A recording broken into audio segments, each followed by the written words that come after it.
Today, the title of my talk will be Improving Safety and Reliability of Elastomers with Simulation. Actually, it's better using like a finite element simulation of a rubber with Marc. Anyway, let's go ahead. And at the very beginning, I'll try to give a brief introduction to elastomers. I'm sure actually most of you actually probably know more than I do about elastomers.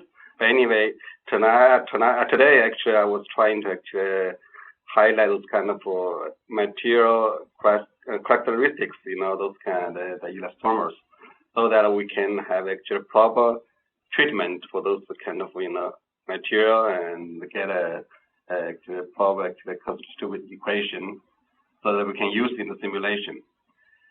Now this is actually the second part, which is the challenge, because actually this characteristics of the materials.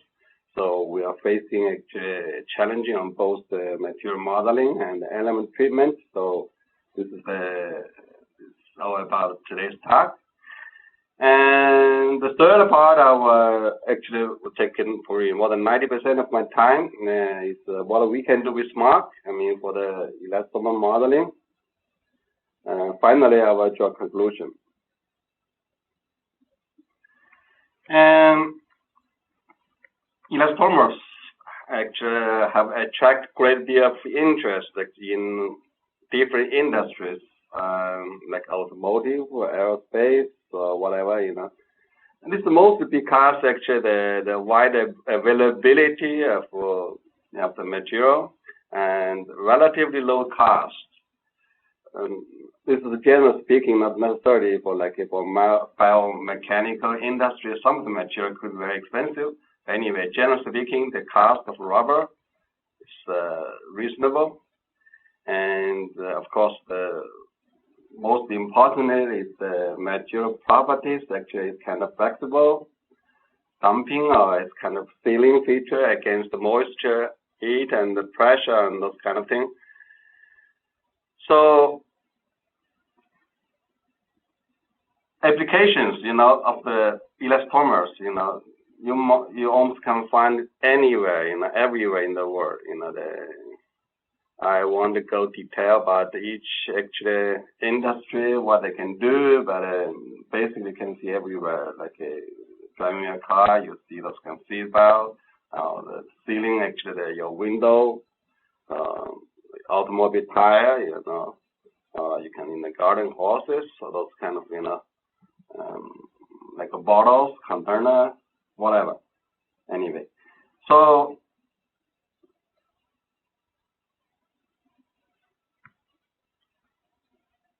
we look at these materials, from the point of finite element simulation, we have taken into account a lot of factors, first of all, those kind of, one of the most important characteristics of the material is deformation of the rubber or elastomers can be huge, easily over 100%. And during the deformation, the response of the stress strain, behavior actually is normally tiny, nonlinear. And relatively speaking, the Back modulus is a lot larger than the shear modulus, which means the material is nearly incompressible. And the material actually performs differently at a different temperature. And yeah, actually the viscoelasticity, the rate-dependent response, especially we will mention that we're talking later, focusedly. The relaxation and the creep, and also material often actually experience damage and failure. And in talking about the rubber, actually the loading condition normally is very complicated, mostly because of the huge deformation, the possible much deformation, and the contact actually very often involved, which is also one of the critical points, for the rubber simulation. We have to actually a solid contact algorithm is essential for a successful simulation. So based on the characteristics of the material, actually we are facing challenges actually in the simulation. From the material modeling, we have to find actually a good model to basically to capture the main feature of the material, and which is like a nonlinear and can go large deformation. And this model should also be able to take into account viscosity and temperature and damage effects. And of course, I mean, we should be able to obtain material properties based on just standard library tests.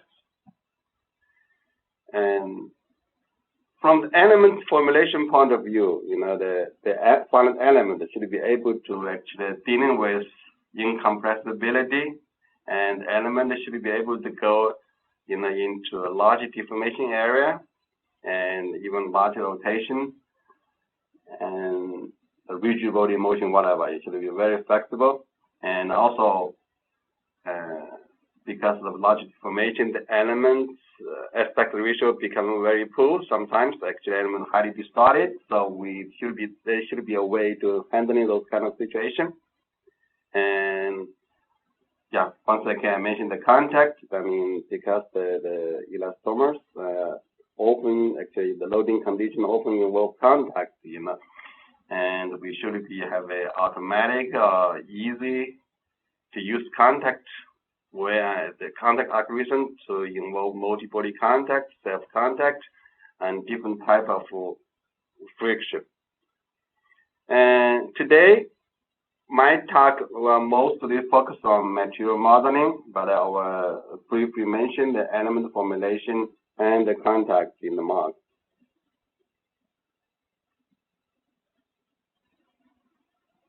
Hyperelasticity is considered as actually is the way to go with the elastomers. The hyperelasticity most actually was defined by actually the strain energy function, and this function actually is a function of total elastic strain. And the stress can be calculated by the first derivative of this strain energy function, and with respect to the strain, and the tangent actually is the second derivative of the strain energy. The advantage, of course, I mean, the hyperelasticity, you know, is being able to capture the material characteristics like a nonlinear elasticity, and it can be used for large deformation. And also important, actually, because it's based on the strain energy function, and no residual force, you know, has been observed after a cycle of loading and unloading, and also probably a rigid body motion or rotation, you know. So you can basically get actually a free stress status of the rigid body motion. Of course, you know, the disadvantage associated with this kind of model, normally you have got more parameters than the standard linear model. So, and the physical meaning of those parameters are not always obvious, you know. Actually, most of the easy models or simple models based on hyperelasticity based, you know, they have certain type of actually the physical meaning, like a neo-hooking harmony. Actually, those are the material property, color, shear, modulus type. I mean the properties, but for higher models, it can be difficult.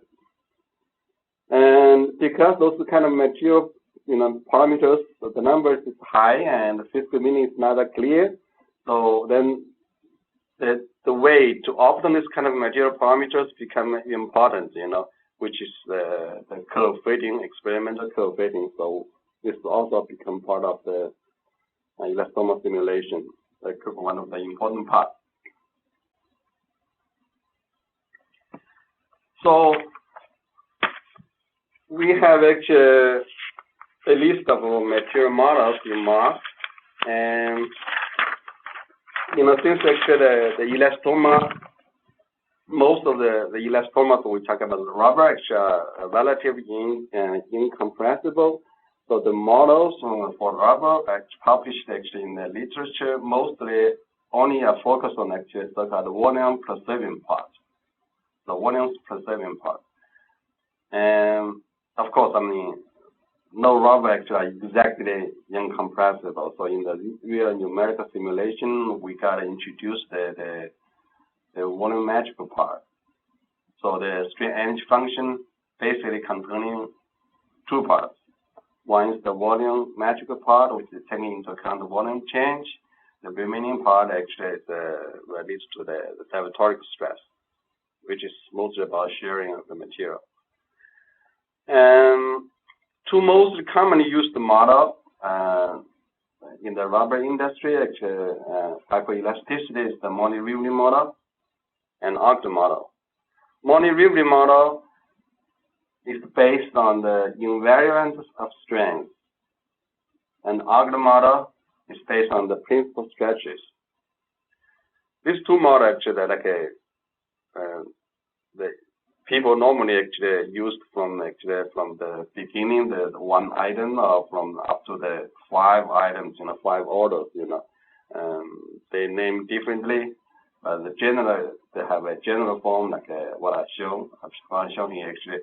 Between these two models, Money-Rivlin and Ogden model, they have certain type of equivalence in the low end, like we said the Leo Hooking model, only one-time Mooney model, or basically kind of one-time Ogden model.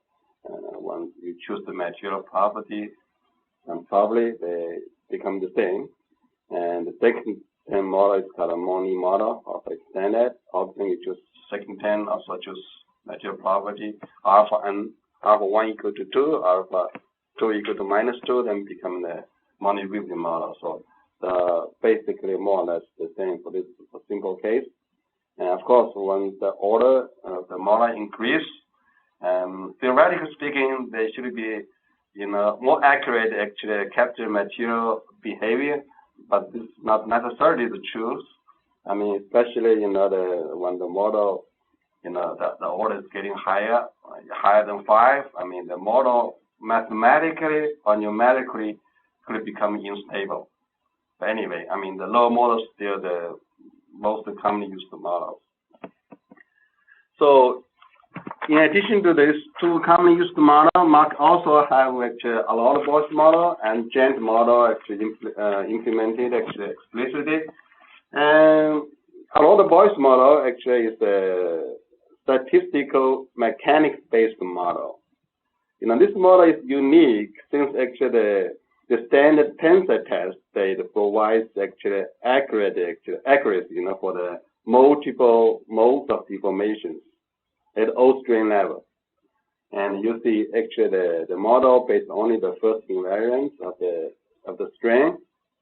And actually this is a kind of expansion of certain kind of functions of this box, including 5 items.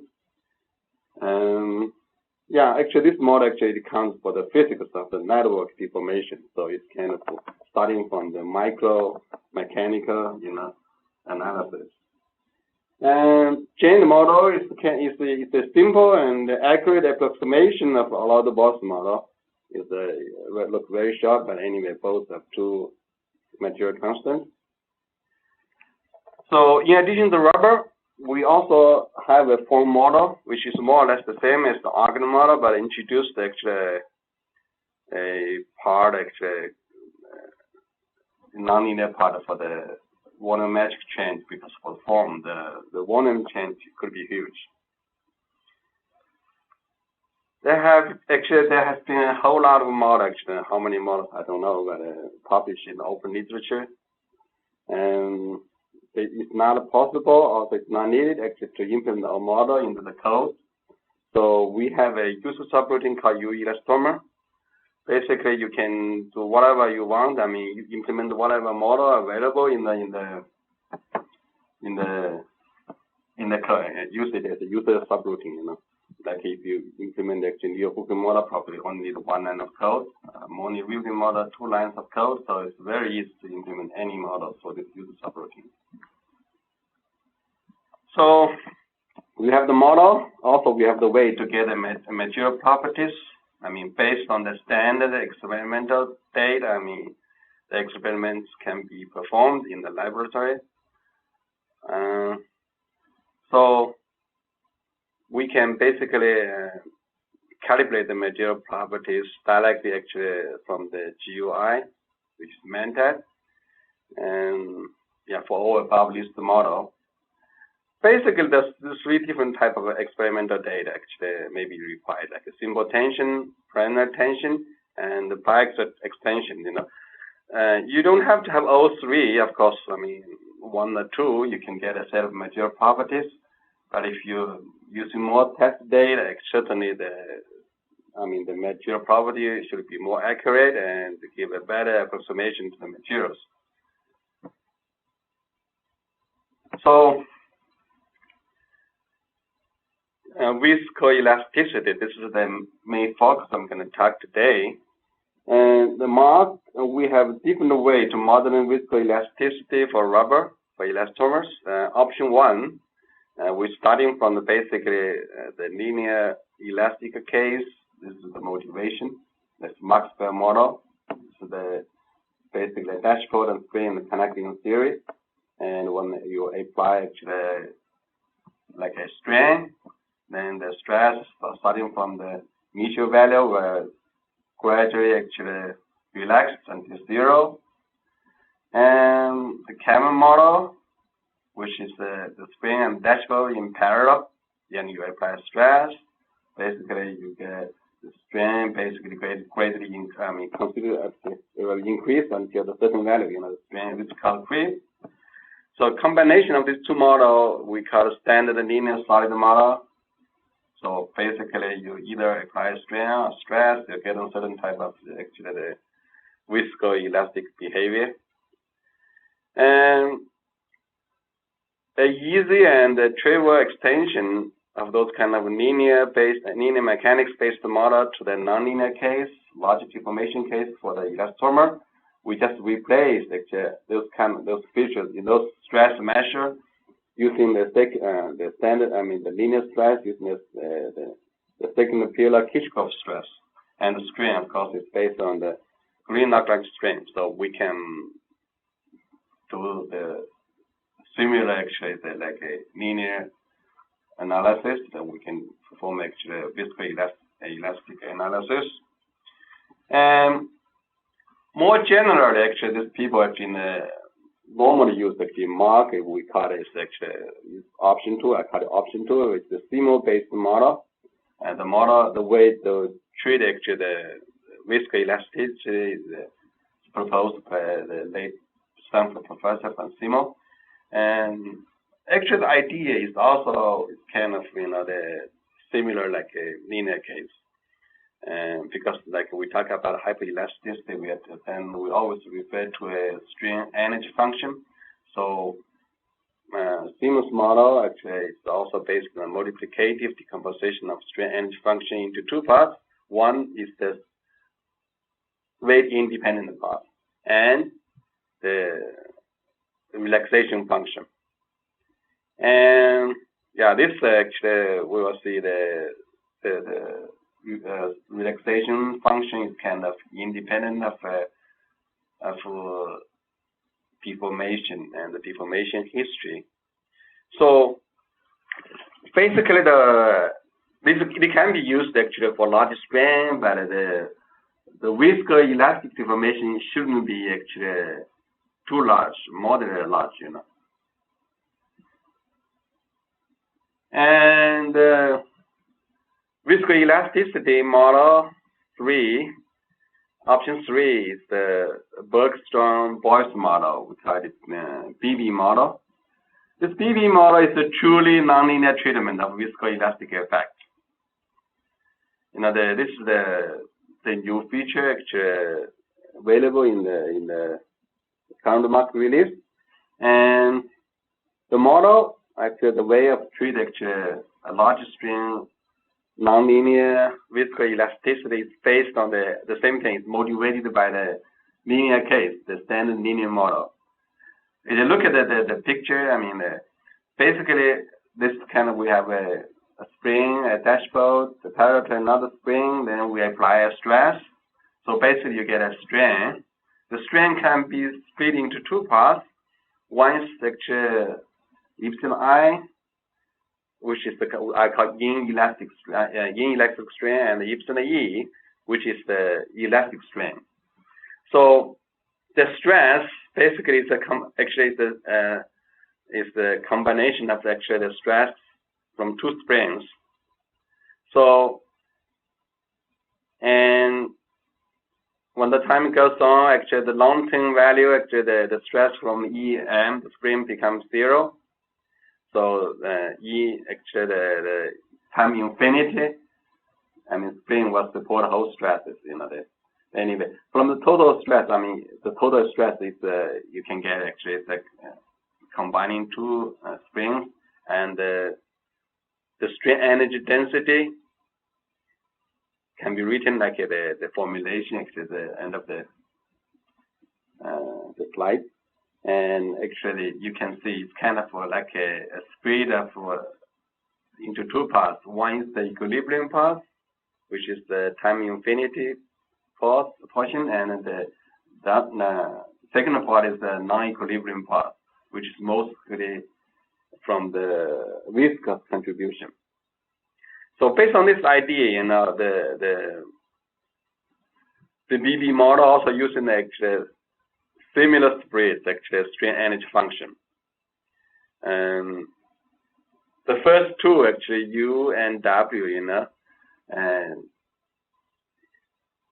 it's a volumetric and volume preserving time infinity strain energy function.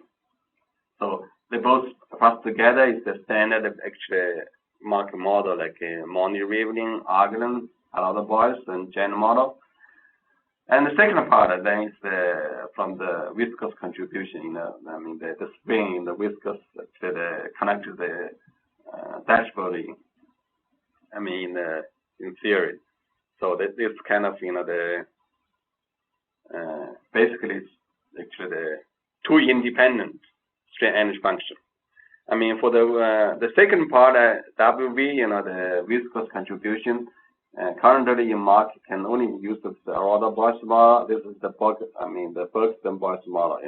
Actually, the Marc model is more general because in BB model, actually originally they proposed I can only using Elastomer model for both parts. Both parts can only be Elastomer model. Right now, Marc is more general. For time independent part, you can use any Marc model. Only for the time dependent part, you need to use a lot of Boyce model. And the creep rate. The creep rate right now you can see is a function of stress and inelastic stretch, which is named I. And this is all about the different from the previous lecture. The relaxation function is not actually dependent on deformation and deformation history. You can see from here, the creep rate basically is a function of deformation and stress and the history of deformation, which is the inelastic part. And also the nonlinearity actually also because we're using independent deformation gradient for rate independent part and the rate dependent part. This is all nonlinear, come relatively to the CMOS model, which is popularly used in the everywhere in the world. So this is more can capture actually more realistic and more accurate the behavior of rubber in the large strain viscoelasticity. With this model, basically both the elastic deformation, viscous deformation and viscoelastic deformation can be large. This is one of the examples. Uniaxial tension, the tension and compression and unloading at a different strain rate. The blue line is basically the rate. I mean the strain rate is 0.002 per second, and the other line actually the strain rate is 0.01 per second, and at a strain 0.6, they have a kind of relaxation. Basically we don't change as a relaxation. This curve actually looks very similar to what I've seen in in the experimental day, and actually this is the kind of recalculate, actually resimulation a unit lab test. Actually, they match pretty well, with the numerical stuff. So we have calculated 3 options to do large strain, viscoelasticity, and rubber and elastomer. Actually, they also could experience damage. And we have actually a number of damage models implemented actually in the code. Actually, the either we call it continuous model or discontinuous model. The continuous model mostly for a particular type of damage, and discontinuous it's kind of mostly for Manin's effect. Basically, in both models, actually can be used for the the above mentioned rate dependent or independent model, the viscosity model, and can combine with the damage model. To predict actually the motor hysteresis. And failure, which is you can see also quite often in the rubber. So like a crack propagation, and actually we have actually like a decent tool to do those kind of simulations, even with remeshing, like a mesh spread, or we can deactivate certain type of elements if the material fails. So this is all available in Marc. And this is also the same task, like the unit actual. This is purely numerical. There's no experimental, no physical meaning behind it. We just see how actually the model works together and how they show the different behaviors. The green line basically is the standard of the model. We loading, unloading, basically the same line. This is the hyperelasticity, basically it's path independent. So the right line is a mature model with damage. We can see, basically the material, the stiffness become actually smaller, and so once the maximal stress, attained, actually the material getting softer. And the yellow line actually is a combination of arc model with BB model. And this is a kind of we just mentioned the same test, and the blue line actually we combine arcden damage and the BB model, getting even softer. So this exactly actually reproduce actually the material behavior we saw. Actually we predicted what physically meaningful behavior.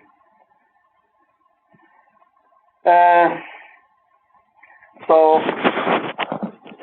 I come to another actual enhancement in the current release, which is the friction dependent material.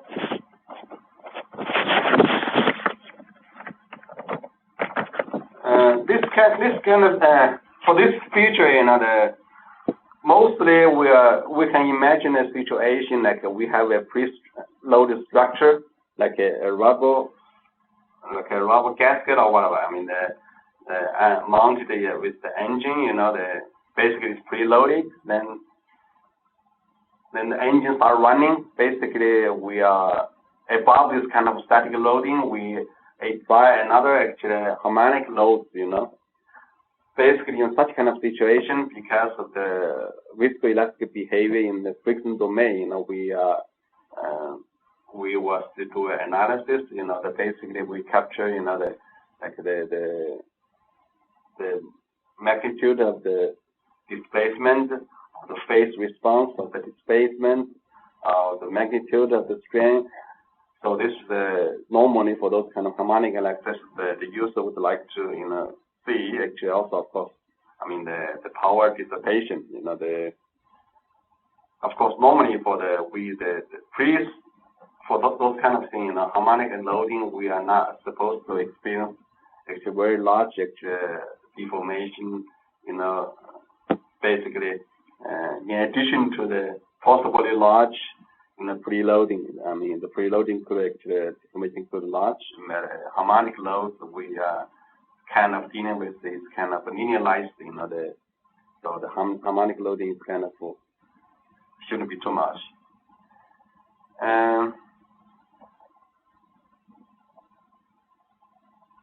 So the frequency depends material actually also started with the same thing actually. So if you look at the relaxation response, the stress is the relaxation function times the stress the strain actually.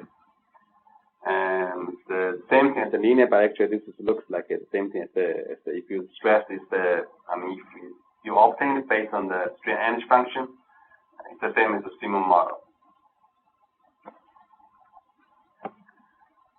And the stress response actually can be calculated based on if the history is not like the constant or something, you can calculate from the time, like this. And this S0 is the time actually, it's not really time infinity, so it's kind of instantaneous stress response, from the strain energy function. And we talk about the harmonic loading, then we get a harmonic actually the dynamic motion around the static equilibrium state. So basically the strain is the static part plus the incremental strain, and the same thing, the stress, it's also the static stress plus actually the incremental.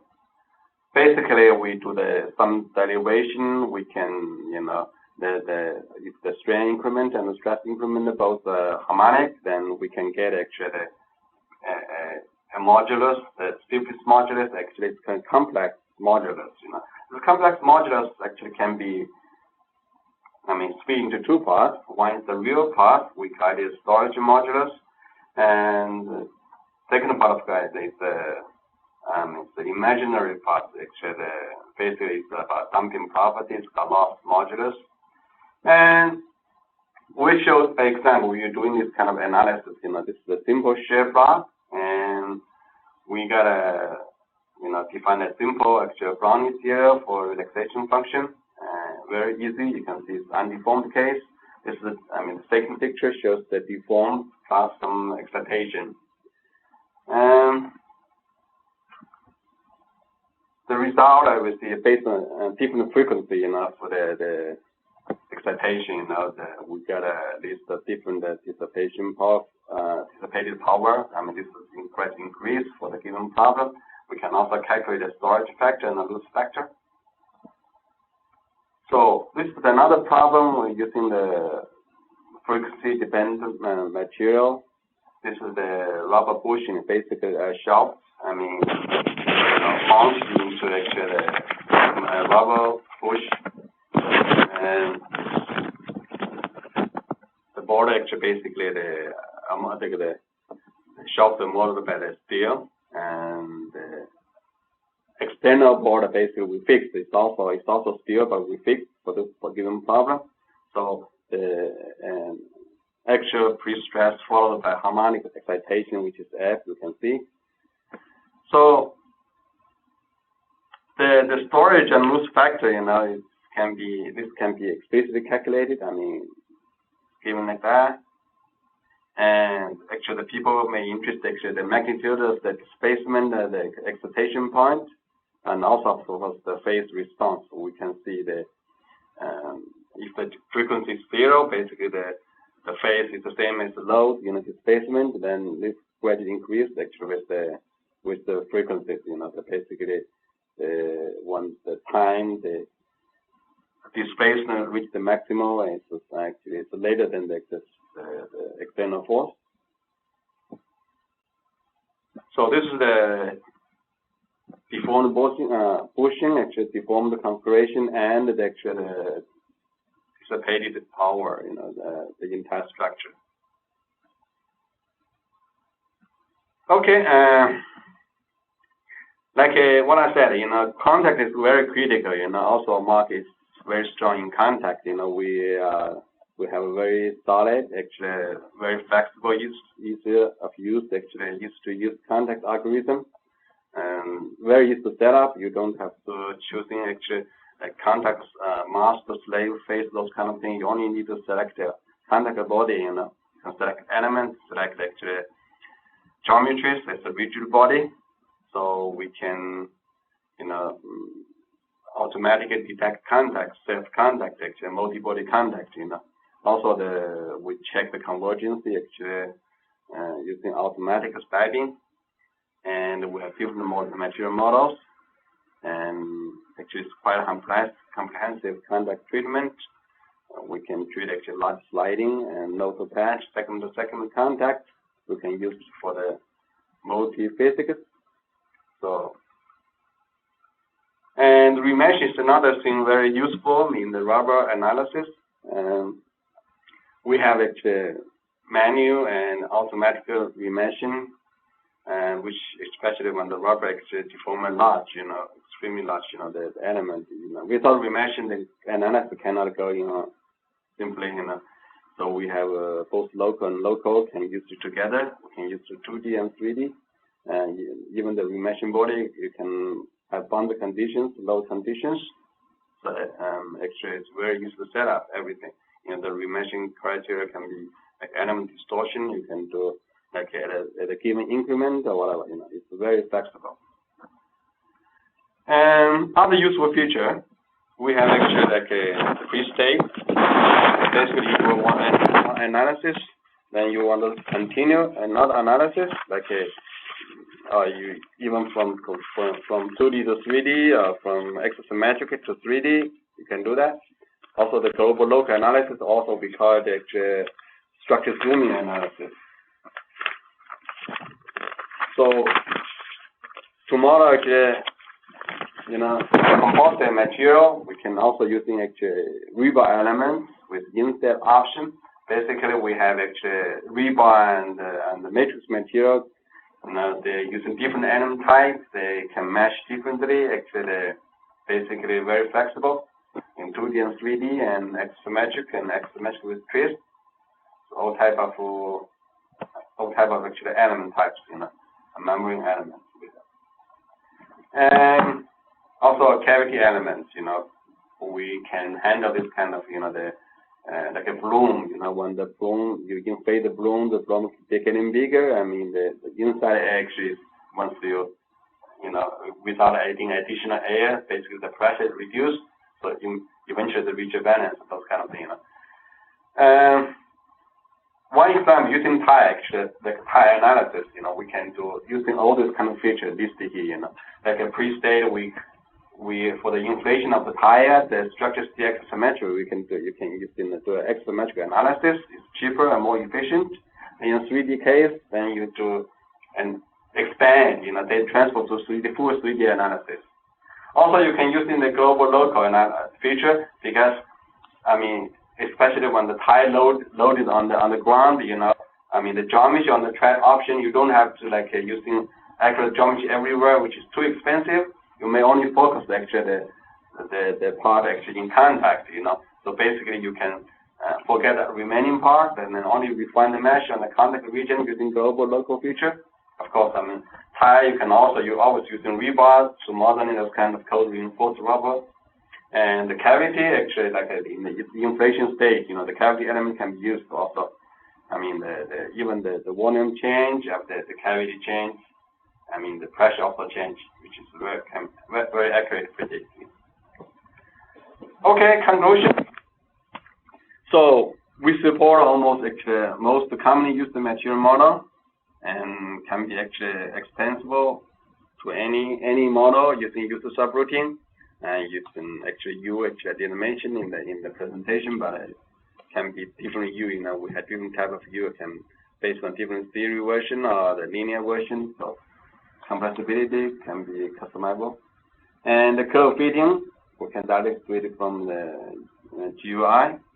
And we have very solid large strain viscoelasticity, the modeling and the algorithm treatment.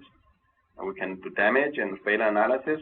Yeah, we have actually frequency dependent materials. And finite elements, we have actually a complete set of elements which is based on the mixed formulation, either on the two field variation principle, which is pressure and displacement, and the three field, which is like a volume strain, pressure, and displacement. You know, they both are very solid. And yeah, contact, ease of setup, automatically self-contact. You have remeshing. So we can do almost everything for the elastomers. So basically, the final conclusion, you know, Marc is the best. Okay, that's end of my presentation. Thank you.